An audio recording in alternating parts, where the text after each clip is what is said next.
Welcome to Swetha's creativity. இன்றைக்கி வந்து நம்ம மட்டன் பிரியாணி எப்படி செய்கிறதுன்னு பார்க்கலாம் வாங்க. கேஸில் வந்து ஒரு ப்ரெஷர் பேன் குக்கர் வச்சுருக்கேன்.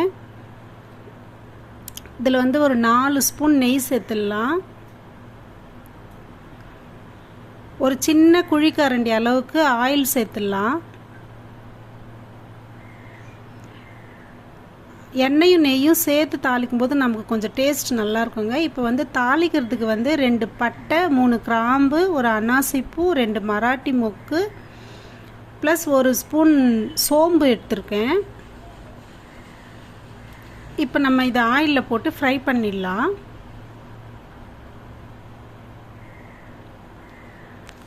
இப்போ இது கூட வந்து நம்ம கல்பாசி சேர்க்கலாம், ஜாப்பத்திரி சேர்க்கலாம், ஒரு 2 பிரிஞ்சி இலை ஆட் பண்ணலாம். இன்றைக்கி நான் அதெல்லாம் போடல, இது மட்டும் போட்டிருக்கேன். எல்லாமே நம்ம ஆப்ஷன் தாங்க.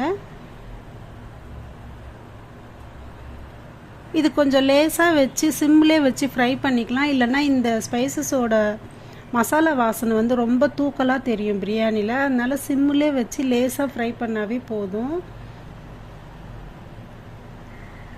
நான் வந்து இப்போ ஒரு 3 பெரிய வெங்காயம் வந்து நல்லா கொஞ்சம் தடிமனாக தோல் எடுத்துட்டு நீல வாக்கில் கட் பண்ணி வச்சுருக்கேன். இப்போ அதை நம்ம ஆட் பண்ணிடலாம்.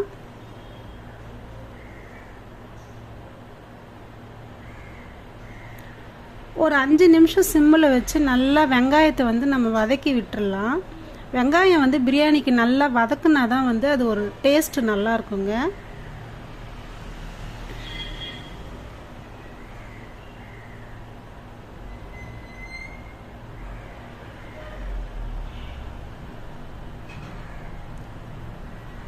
வெங்காயம் வந்து ஓரளவுக்கு நல்லா வதங்கி வந்துடுச்சு. அடுத்ததாக வந்து ஒரு 3 தக்காளி வந்து இதே மாதிரி நல்ல நீல வாக்கில் கொஞ்சம் கனமாக அரிஞ்சு வச்சுருக்கேன். அதையும் நம்ம சேர்த்துடலாம்.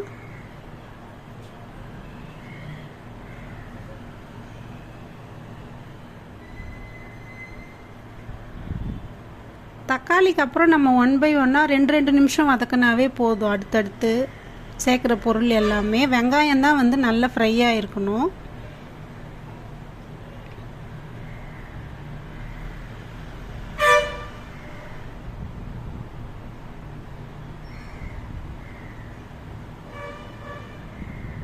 ஆயில் வந்து எப்பவுமே கொஞ்சம் பிரியாணிக்கு வந்து நமக்கு தாராளமாக செஞ்சாதாங்க நல்லாயிருக்கும்.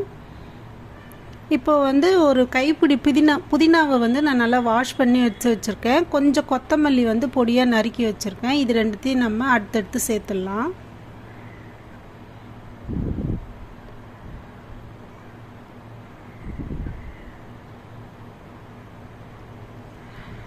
புதினா கொஞ்சம் வதங்கின உடனே வந்து நம்ம கொத்தமல்லி சேர்த்துடலாம்.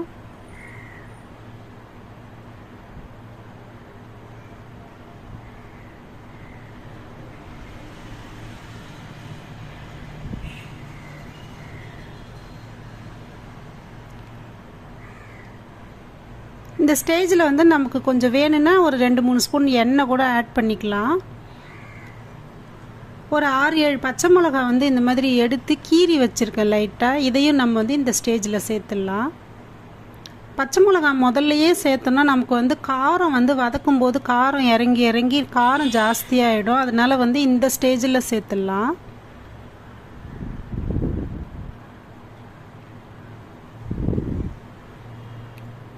நம்ம போட்ட வெங்காயம் தக்காளி எல்லாமே ஓரளவுக்கு நல்லா வதங்கி வந்துடுச்சிங்க. இப்போ வந்து ஒரு 2 ஸ்பூன் வந்து இஞ்சி பூண்டு பேஸ்ட்டு சேர்த்துடலாம்.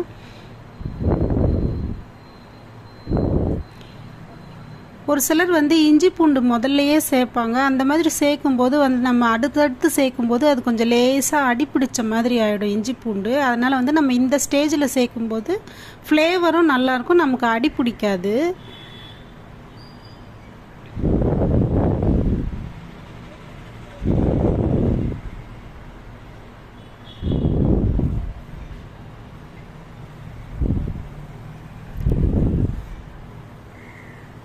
இஞ்சி பூண்டுமே நல்லா பச்சை வாசனை போய் நல்லா வதங்கிடுச்சு. இப்போ வந்து 1/2 கிலோ மட்டனை வந்து நான் நல்லா வாஷ் பண்ணி எடுத்து வச்சுருக்கேன், ட்ரைன் பண்ணி. இப்போ அதை வந்து இதில் சேர்த்துடலாம்.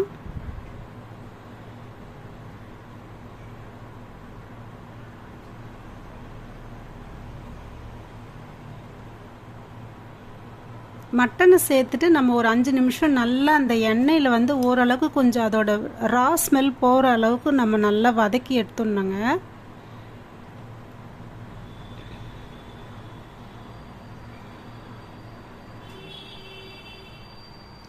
இந்த புதினா, கொத்தமல்லி, இஞ்சி பூண்டோட ஃப்ளேவர் எல்லாம் நமக்கு வந்து அந்த மட்டனில் இறங்கிடும்.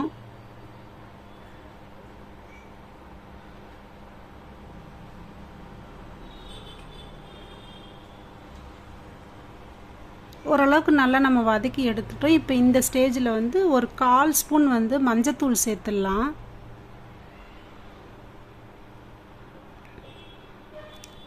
இப்போ வந்து இதுக்கு தேவையான காரம்லாம் சேர்த்துடலாம். தனி மிளகாத்தூள் 1 ஸ்பூன், காஷ்மீரி மிளகாத்தூள் 1/2 spoon, biryani masala 1/2 spoon, garam masala 1/2 spoon, சீரகத்தூள் ஒரு 1/2 ஸ்பூன்.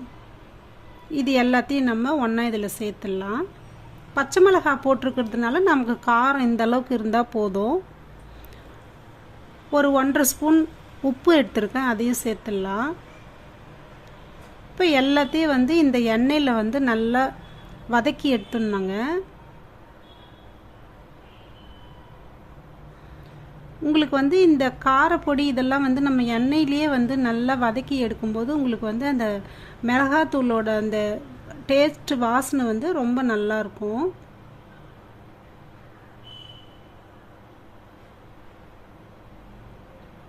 இப்போ இந்த ஸ்டேஜில் வந்து நான் வந்து கேசரி பவுடர் ஒரு சிட்டிக்கு ஆட் பண்ணுறேன். இதுவும் நம்மளுடைய விருப்பம் தாங்க, கொஞ்சம் கலர் கொடுக்கும் பிரியாணிக்கு.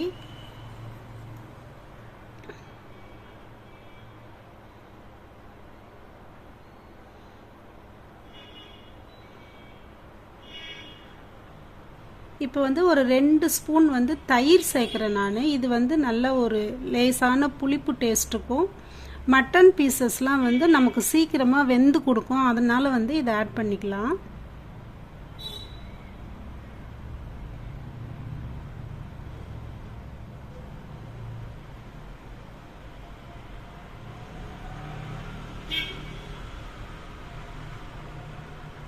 இந்த மாதிரி நமக்கு எண்ணெயிலே வதக்கும் போது பிரியாணிக்கு வந்து ஒரு நல்ல கலர் வரும்.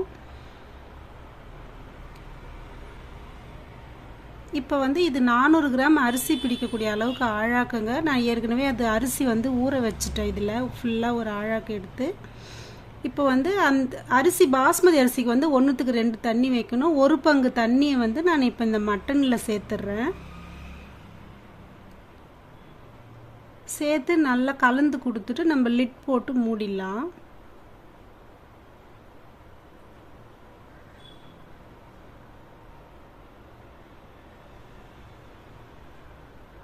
இந்த மாதிரி நல்லா கொதிக்க ஆரம்பித்தோடனே நம்ம மூடி போட்டு மூடி விசில் வச்சிடலாம்.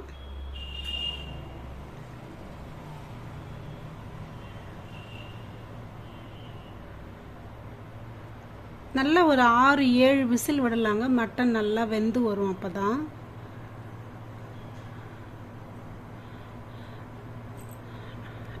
பாருங்கள், நல்லா மட்டன் வந்து வெந்து வந்துடுச்சு.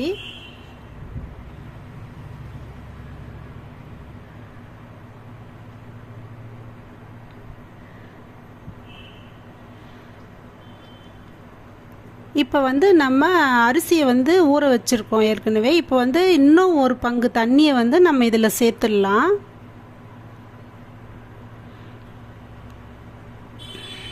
இந்த மாதிரி வந்து நம்ம சிம்மில் வச்சு லேசாக கொதிக்கும் போது நம்ம தண்ணியை சேர்த்துடலாம்.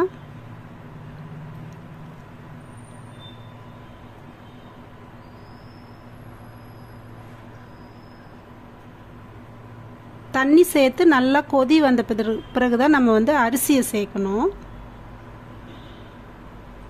நம்ம ஊற்றின தண்ணி வந்து கொதிக்க ஆரம்பிச்சிச்சு. இப்போ வந்து நம்ம ரைஸ் சேர்த்துடலாம்.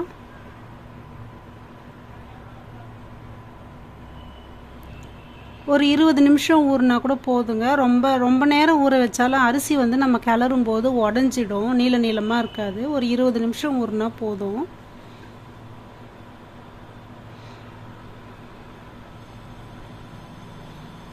அரிசி ஃபுல்லாக நம்ம சேர்த்துட்டு இந்த ஸ்டேஜில் வந்து நமக்கு உப்பு காரம் எல்லாமே சரி பார்த்துடலாம். கொஞ்சம் கம்மியாக இருந்ததுன்னா இந்த டைமில் வந்து நம்ம ஆட் பண்ணிக்கலாம். உப்பும் காரமும் வந்து கொஞ்சம் தூக்கலாக இருக்கணும் இந்த சமயத்தில் வந்து நம்ம டேஸ்ட் பார்க்கும்போது. அப்போ தான் அரிசி கூட வெந்து வரும்போது கரெக்டாக இருக்கும் அது.